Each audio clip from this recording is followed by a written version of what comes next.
188 concurrents s'élancent pour la 29e édition du Marathon de l'Espace en individuel. Dès les premiers 100 mètres, on remarque Daniel Thibault, à l'allure quelque peu surprenante et loin de rassurer quant aux 42 km à couvrir. Une foulée qui tranche forcément avec celle de Gilles Rubio du Menton Marathon, déjà installé en tête au 5e kilomètre. Nicolas Dehaye de Villepreux tente de suivre.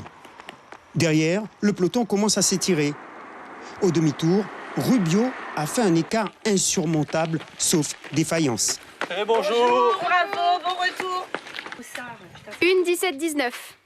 Derrière, Dehaye est déjà à plus de 2 minutes sous la menace de Scardecia.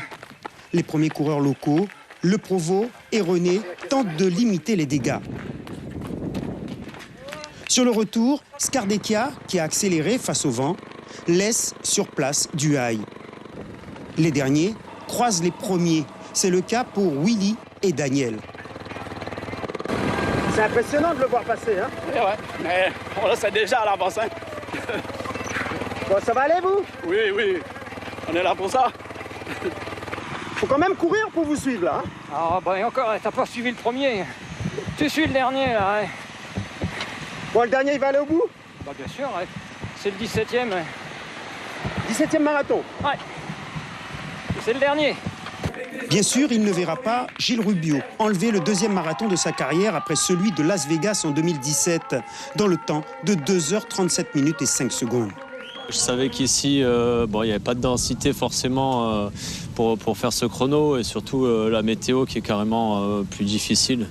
Donc il faut s'adapter et courir plus à la sensation, surveiller le cardio pour ne pas se mettre dans le rouge et pour pouvoir finir correctement. Derrière lui, Ettore Scardecia, après avoir enlevé l'édition 2014, monte sur le podium. Le premier coureur local est Christopher Le Provost, 3e. Il termine bien difficilement au point de nécessiter des soins à l'arrivée. Ça va, je me remets. Je suis allé au bout de mes forces. Et voilà, bon, j'ai le petit coup de mou à la fin, c'est sûr, mais moralement, ça fait mal, mais c'est ça le dépassement de soi, ça fait partie du jeu du marathon et c'était mon premier, je suis allé au bout et voilà. Chez les femmes, une vingtaine était au départ. C'est Olympe Josso qui s'impose en relevant un beau défi.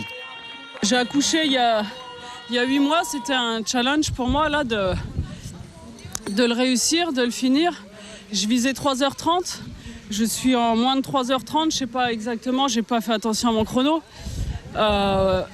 Plus que satisfaite. Le marathon est une formidable épreuve où chacun se dépasse.